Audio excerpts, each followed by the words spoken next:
We have the pleasure of having Andrew Yang with us today. Andrew is an entrepreneur and founder of Venture for America and the author of the book titled Smart People Should Build Things, and he's here to tell us more.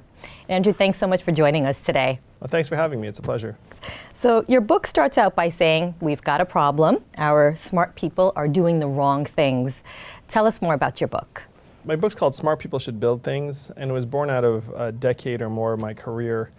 So when I graduated from Brown in the mid-90s, I'd studied economics. I didn't know what to do, so I went to law school, which is one of the things you did if you didn't know what to do at that time. And I found the people at law school, really, none of us had any idea why we were there. Maybe some of us pretended.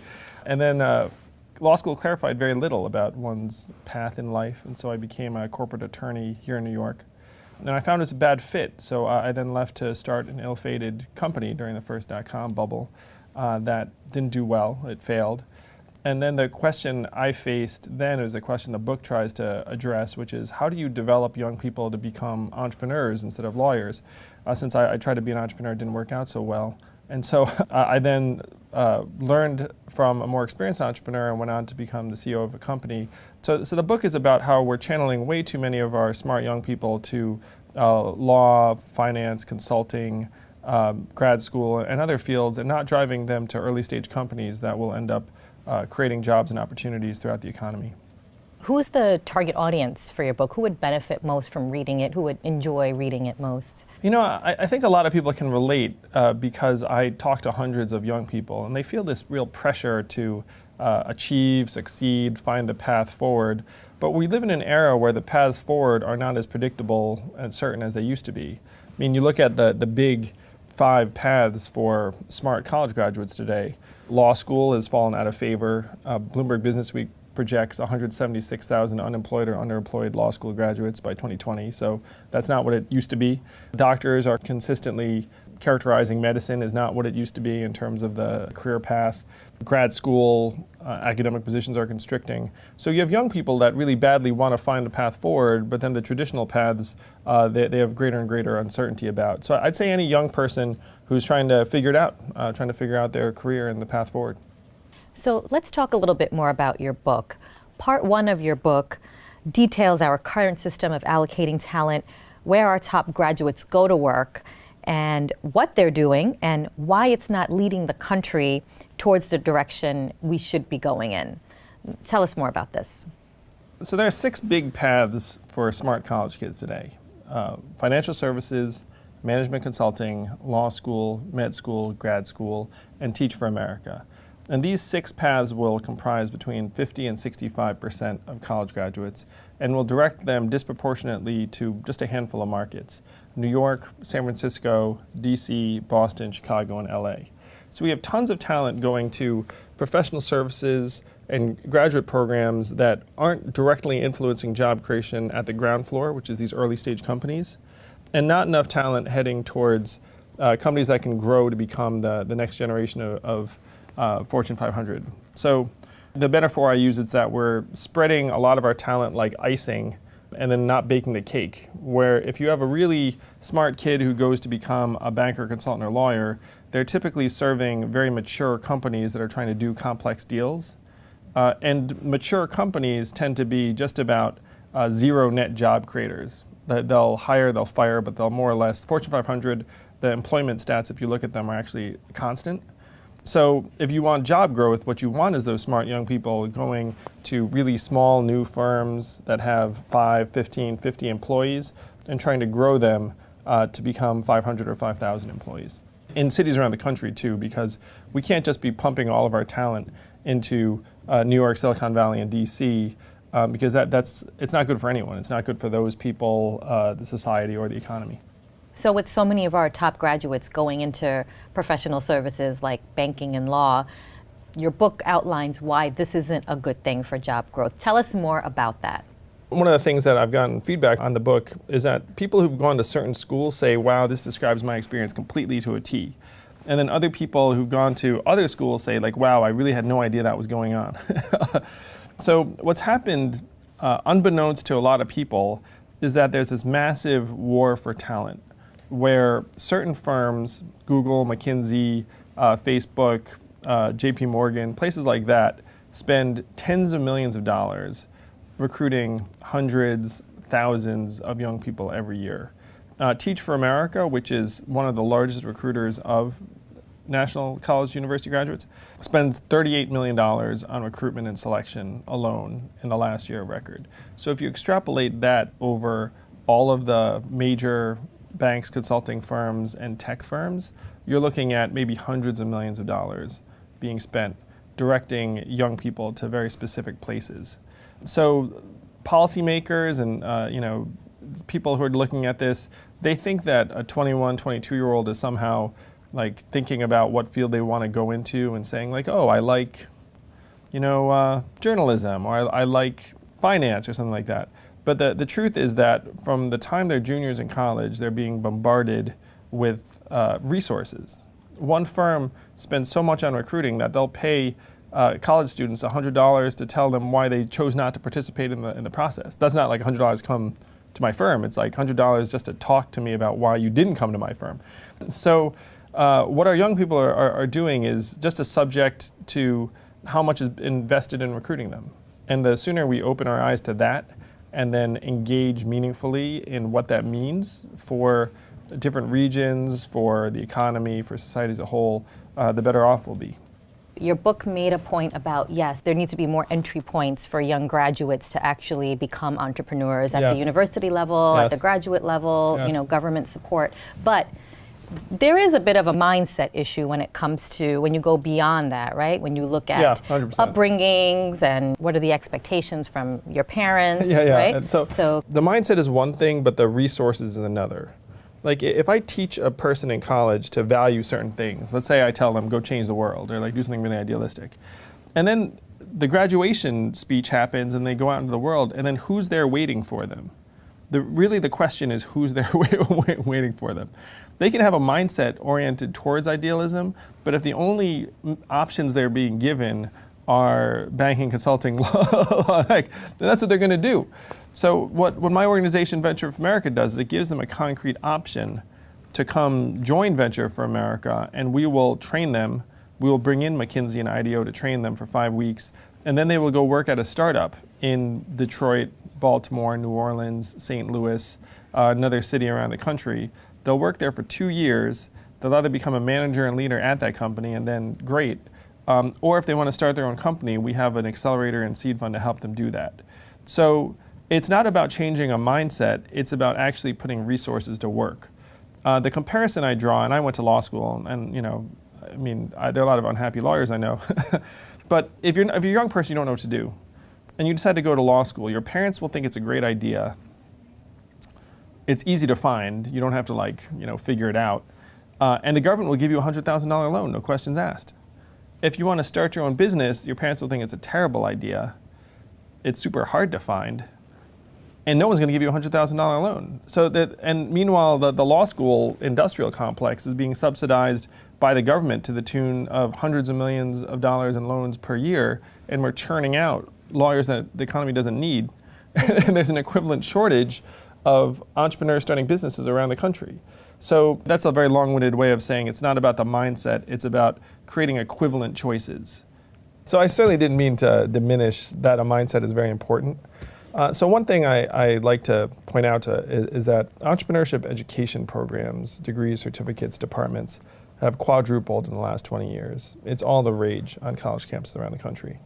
If you look at actual private company ownership among 18 to 30-year-olds, it's gone down by 40% in the same 20 years. So entrepreneurship education way up, actual business ownership and entrepreneurship way down. So those things have inverse relationships. And I've dug into this a little bit, and joke I tell is that if an entrepreneurship professor were to be honest, he would show up on day one and say, half of you are going to fail this class, and at the end of the class, I'm going to determine that in part by rolling dice at random. And if a professor were to say that, then no one would show up for his class because every student would be like, well, I'm certainly not going to take that chance on failing.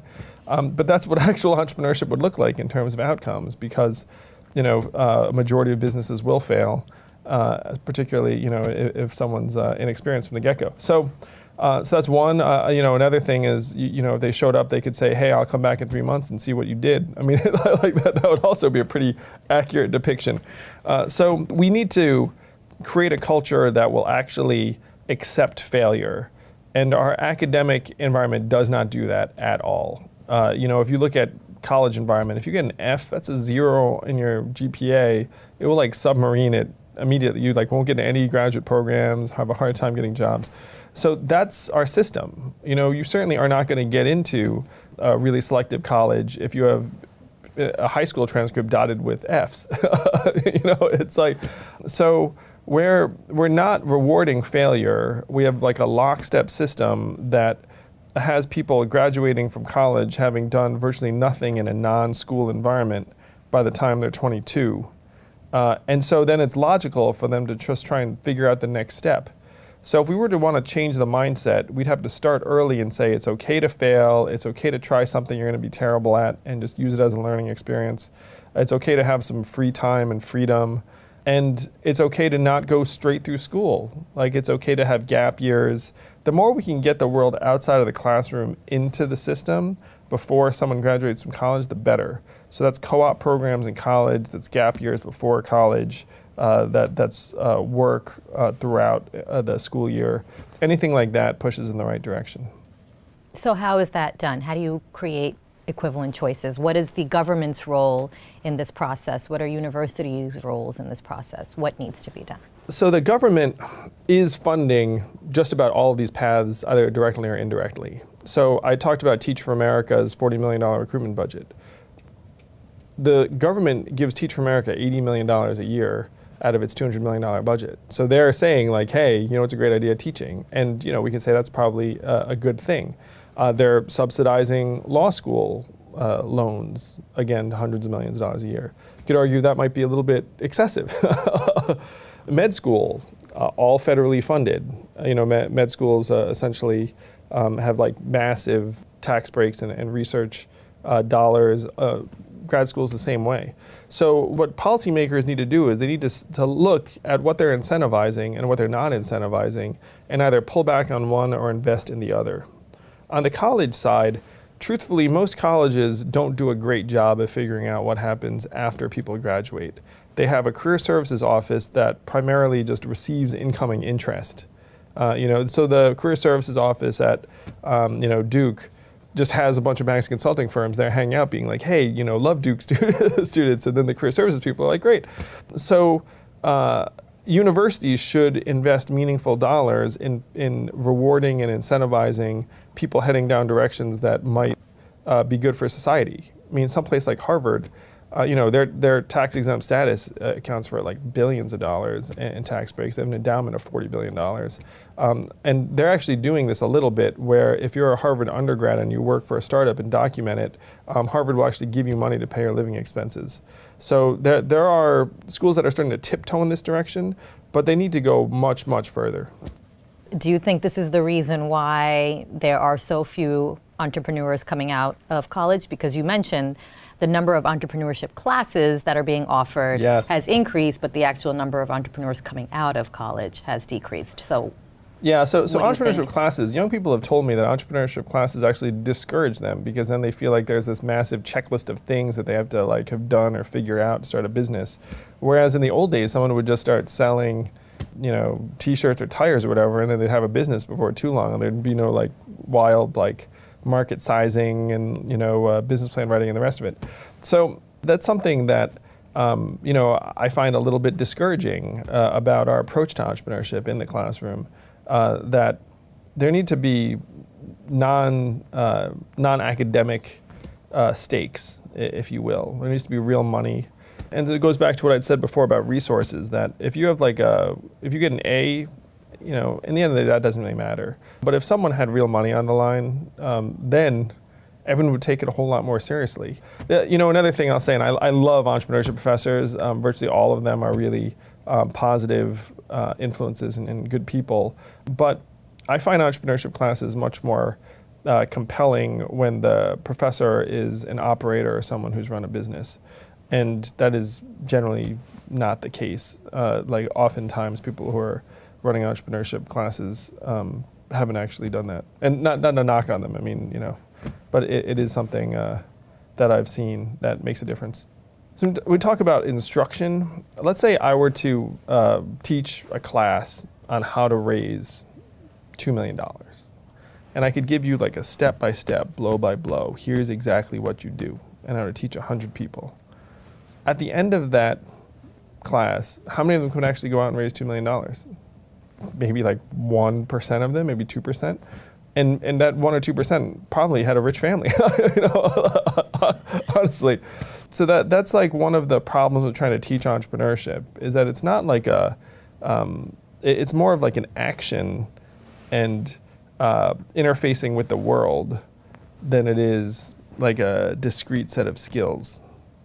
So we need to get more people taking action for real enterprise and organizations, really to develop in that direction. So it's useful when you have this sort of perspective to figure out, okay, so this is the American system. If you're a really good student, odds of you graduating from college straight are like 89%, 90%, something like that. So who's doing something different and how does it work out? And the big example in this space is Israel, which has, by any measure, the highest level of entrepreneurship in any developed country in the world, higher rates of venture capital, higher IPOs per capita than anyone else. So what they do is they have mandatory military service before college. And so by the time you graduate from college, you're like 25 and you're an adult and you're impatient. You're like, all right, let's go do this thing. So they've operated in a non-hierarchical environment, the military, for a couple of years with diverse sets of people. And so then they're just ready to go.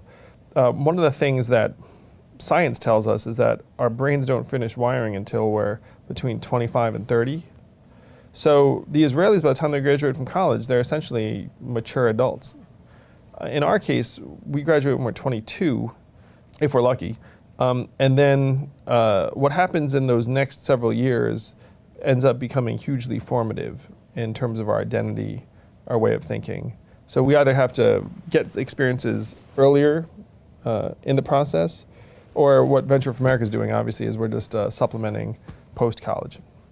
What are some of the ramifications of this if this trend continues in the US? If our top graduates continue going to these professional services and we don't see more job growth coming out of entrepreneurship? What have you found in your I've spent time all over the country, and like the danger is, to me, really pervasive, in that if you have smart people heading to the same firm, same industries, same cities, you end up with a very bifurcated society. And it gets harder and harder for someone to go someplace else and build a business if they're struggling to attract talent to that environment. One of the things that is new to this generation is this social media-fueled FOMO, fear of missing out. So if you're a young person now and you went to a good school and then you move to Detroit and start a business, in the old days, you'd probably just be like figuring out what to do. Today, you're bombarded by these social media messages and images of your friends in New York and Silicon Valley, and they're like living, high on the hog. And then every day you're probably looking at it being like, interesting. I mean, if it were me, I'd just turn it off. But when you talk about what the long-term consequences are, they're economic, they're cultural. You end up with very much this land of like the haves and have-nots. I mean, earlier this year, I went from Cleveland to San Francisco, and the differences are stark. It's and if you only spend your time in certain environments like San Francisco, then you end up with a very different sense of the world. And if that's what our elites and smart people are universally internalizing as the way the world works, then it's going to end up, again, with a very bifurcated society. Are you yourself working with universities and policymakers to create change? Well, let me say that universities love us because we're a diverse, pro-social option for their graduates. So they embrace us, and whenever they can. I'm obviously something of an impatient sort. So if you wanted to solve this problem, which I passionately do. Instead of lobbying the government to do something, I just started an organization and was like, all right, let's just do it. Let's give them the choice, let's invest resources. So, I put in 120K of my own to seed the organization, and our budget was 200K in 2011. This year our budget's around 5 million or so, includes support from Reid Hoffman, Dan Gilbert, Jeff Weiner, Graham Weston, UBS, PwC, Blackstone, Barclays, Bank of America. So we're going to try our best to solve the problem and create this choice. Last year we had 1,500 applicants for about 120 spots. So there's real demand on the talent side. You can see that. And if we were to grow big enough, then we could do something meaningful about this. I mean, we have 50 Venture for America fellows and alums in Detroit, many of whom are starting businesses, 36 in New Orleans, 35 in Baltimore, 35 in Philadelphia. So it's starting to amount to significant numbers. And these are kids with a wide array of other options. I mean, these are graduates of Harvard, Yale, Stanford, Princeton, Caltech, MIT, Brown, where I went, Duke, Penn, like all of it. And so we can do something. Venture for America can do something about it. If I were to lobby the government about this, we'd be waiting like forever, and then we'd all die, truthfully. Like I've visited now, I've met the president twice, 5 senators, an equivalent number of congressmen, and the takeaway I've gotten from my meetings has been, let's just do this thing ourselves, because, lobbying is not a productive use of time.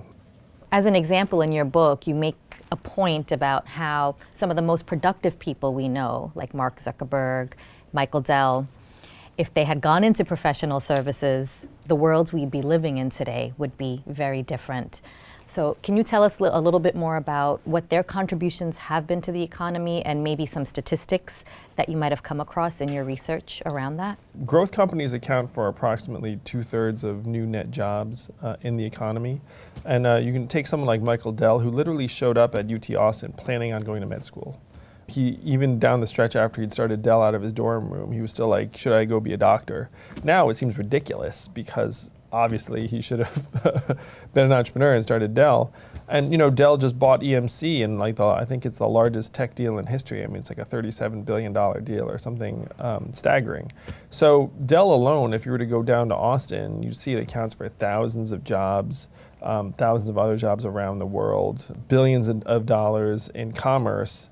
And away that, and obviously, we all like physicians, but imagine if he, senior year in UT Austin, had taken his MCATs and then gone to med school, and med school, the way it's designed is that if I go to med school next year, it doesn't even mean there's one more doctor. It means that if I get in there, I just dislodged another doctor, or aspiring doctor in that case, because there's a defined set of med school slots and residency slots every year.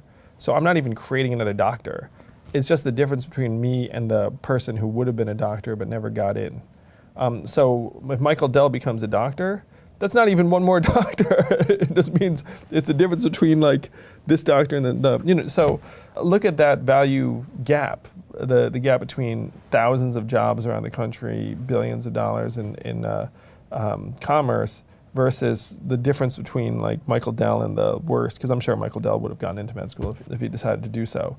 It makes me think of an economy like Greece, where in Greece for decades they told their educated people, become doctors and lawyers. But then when the bottom fell out of their industrial base, no one can pay for healthcare or legal services, and the doctors and lawyers, it's like the professional services generally are beneficiaries of growth, but they do not drive growth typically. If you have an outstanding healthcare facility, then it could be you draw in patients and resources from outside, but that's highly unusual.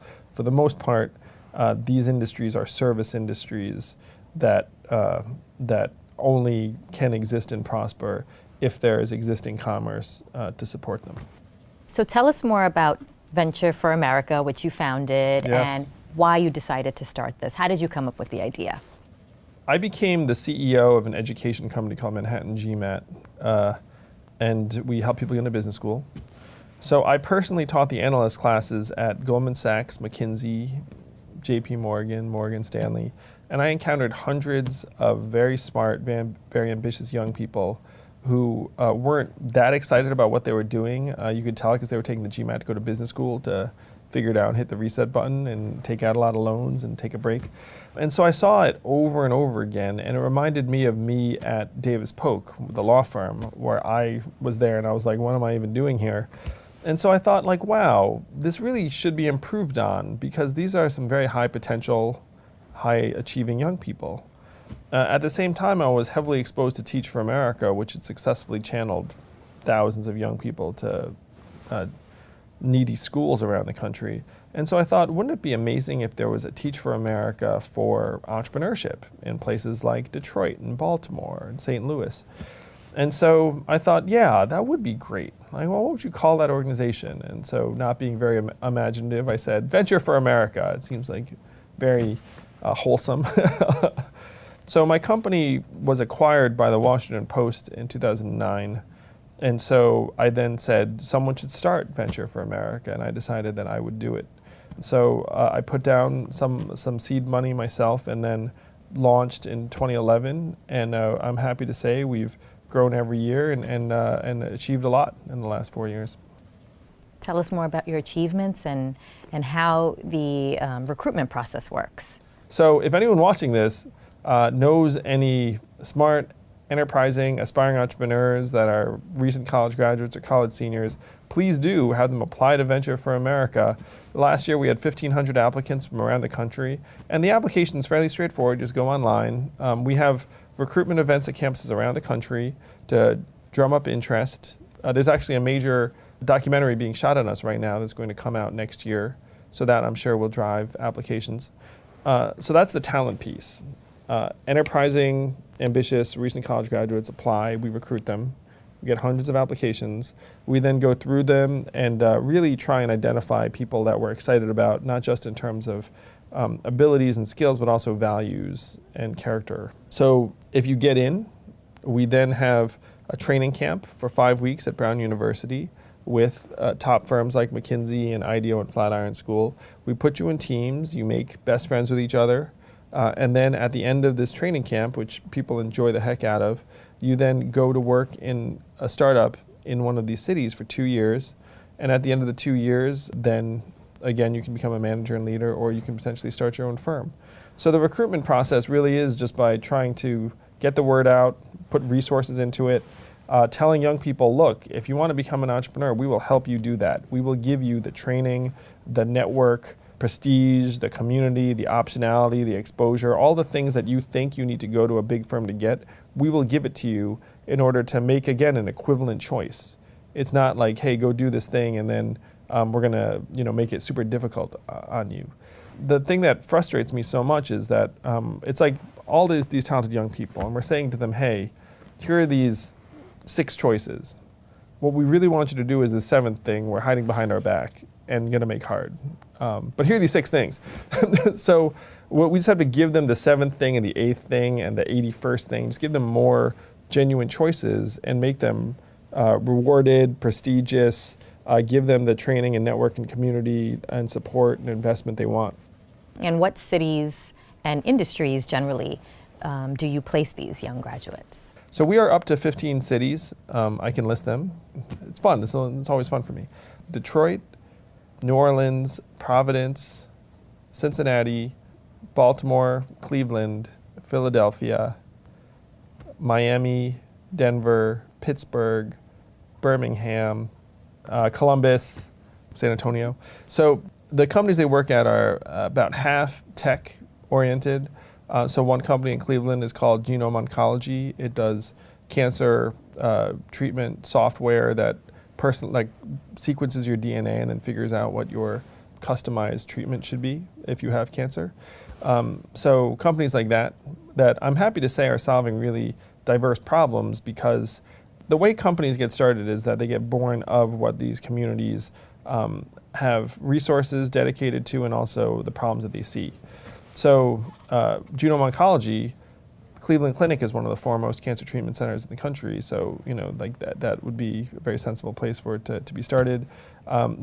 Baltimore also has a ton of healthcare and cybersecurity companies. New Orleans has a ton of education because it's the only school in the U.S. with majority charter. So you see that the companies are actually very diverse, about half tech, half otherwise. and the fellows end up working in a variety of roles across them. From where have you received funding? How have you raised money for your venture?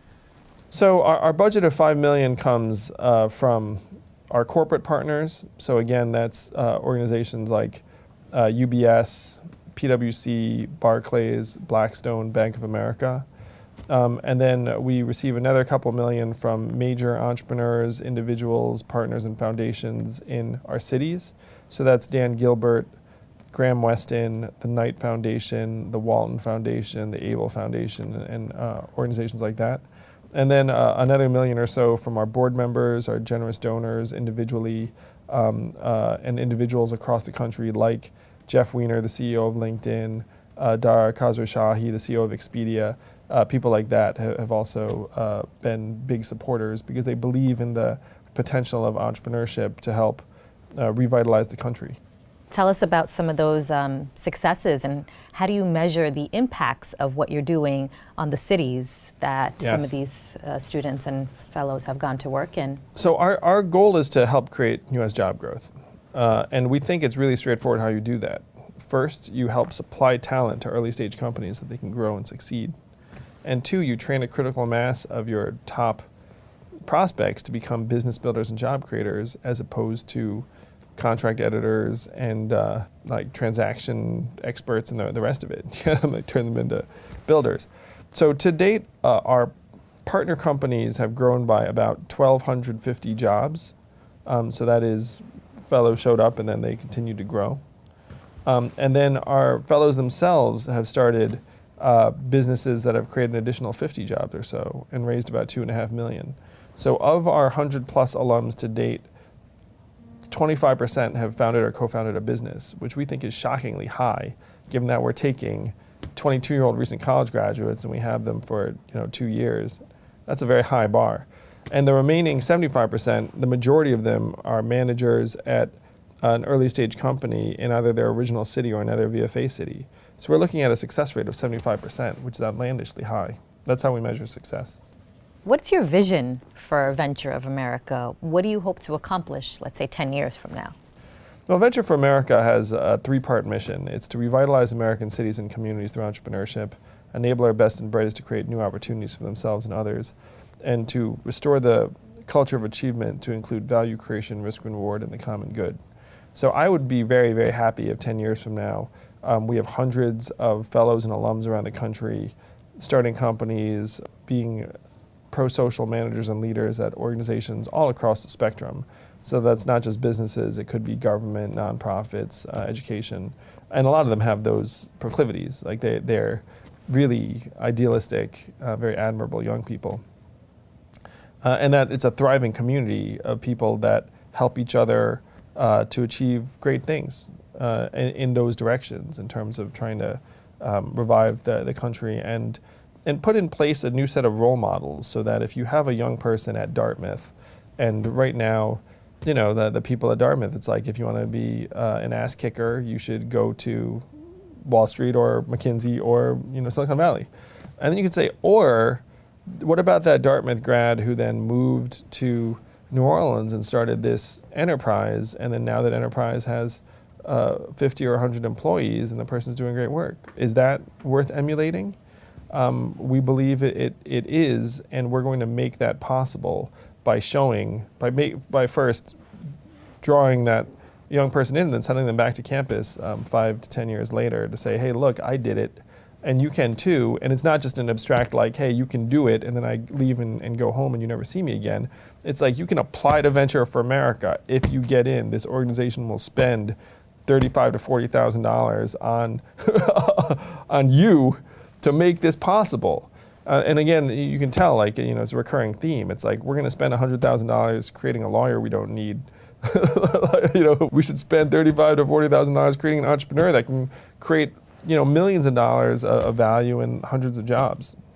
Tell us about some of your other entrepreneurial experiences before you started Venture for America and some of your successes, failures, Sure. and what you learned from them. Well, I was not a very enterprising kid. My parents told me your job is to get good grades and go to a good school, so I tried to do that. And I'd say that was actually my first really big experience in that direction, was co-founding a company I was 25 and raising a couple $100,000. And that experience was extraordinarily difficult. Like when a guy sits and is interviewed and talks about starting a company, it sounds magical. But what that meant in practice when I was 25 was you get a PowerPoint deck and you ask rich people for money, and you get a lot of negative responses. So that was my first major run. What kind of company was it? It was very .com 1.0. It was a fundraising company for celebrity-affiliated nonprofits called stargiving.com. It was based on something called a hunger site, where you click to donate, and then you're shown sponsors who donate money to the nonprofit, and then one person gets to meet the celebrity who's invested in that nonprofit. So we did eventually raise the money, and then we went live and had like this press launch, and I was on TV and some other stuff. So it was a phenomenal experience, but the company crashed and burned shortly thereafter when the bubble burst. So I believe entrepreneurship is incredibly difficult and hard on people. It was very hard on me when the company failed. It took me, maybe years to feel truly confident and good about myself after that, because when you fail and fail publicly, it's tough. After that, I worked for a more experienced entrepreneur for a number of years, and I also started throwing parties on the side because I wanted to start a business that was cash flow positive from day one. And that was a great experience. I've done fundraising for nonprofits I cared about, but the main entrepreneurial experiences I had were really as an adult. And so I can't say that I was one of those kids with the paper route or anything like that. So despite your startup failures, why did you decide to persevere and continue to be an entrepreneur? Well, one of the things that as a theme that we try and get out there is that Bill Gates started a failed company before Microsoft called Trafo Data. Henry Ford started a failed car company before Ford. Sam Walton started a failed retailer before Walmart. Like if any of those guys had, obviously I'm like nowhere near the league of any of those people, but the theme is just that if you trace someone's steps, virtually every entrepreneur failed a couple times out before whatever we know them for. And so that's another reason why I believe so strongly that we need to encourage our young people to be able to stumble and fall and get up, because that's the only way something significant is going to be accomplished. So if you had to start your career over again, what would you do differently? I wouldn't have gone to law school. Not to say law school is a terrible thing. I got a lot out of it intellectually, but don't think that would be the thing to do. I would have gotten involved with a growth company much earlier in my career. And the thing that entrepreneurship education cannot give you is confidence and self-belief and conviction. And if you have those things, then it opens a lot of doors, as it turns out. So if I could do it over again, really the main thing is I would have tried to have had that conviction earlier. You talk about Venture for America. I am 100% certain that the country needs a national entrepreneurship apprenticeship program that drives talent to cities around the country and not just these select places. And I will do everything in my power to make that a reality. And that's something that you grow into. So the key is for a young person to find something that they will believe in and invest in. And then if they do fail, then take that failure to heart. You probably won't have a choice. But know that you can just get up and do it again. What's your least favorite and most favorite part about being an entrepreneur? Well, certainly one of the misconceptions I'd like to also get out there is that some misguided souls think that they want to be an entrepreneur to be their own boss. You are never your own boss. If you're an entrepreneur, you're going to answer to your customers. You're going to answer to your team and employees. You're going to answer to your investors if you happen to have them. You're going to answer to everybody. So do not think that it's like, oh, I'm going to do what I want. If you're effective, you're probably doing a lot of things you don't want to do. So my favorite thing in this context is that I'm doing something I believe in, I'm passionate about, and reflects my values. It's a rare thing. It's a real opportunity. And the fact that I can help young people have the same sort of experience is amazing. It's tremendous. Who gets that kind of opportunity? The worst thing about it is that you can't half-ass starting a business or enterprise organization. You have to be really committed. And so now I'm on the road a lot, and I have 2 young kids, and it's a little bit harder now to travel if you're not seeing your kids as much. So that's one thing that I struggle with a little bit. And another thing, at least for me now, is that your role adapts to what the organization needs. And so there are things that you do, you can't be excited about every aspect of your work. And so, like there are times when you just find yourself just having to knock things out because that's what the organization needs. What behaviors and traits do you look for when you're hiring people for your own organization and for your leadership team?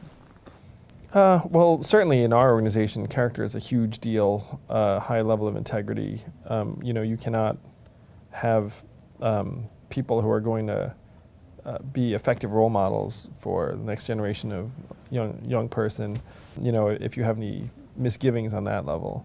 So character is number one. In Venture for America's case, I'm happy to say we've had incredible people come work for us because it's such an appealing mission. I mean, who doesn't want to train the next generation of entrepreneur and revitalize the country? I mean, we get like a lot of really talented people that are excited about that. But when you have a relatively small team, the way we do, culture is all important, and so there needs to be someone who fits in well with the team and will be like a positive addition to preserve the culture. Tell us more about culture. How do you build a culture for the organization that you've created? A lot of culture gets determined just by your actions. One of the things that I've seen over time is that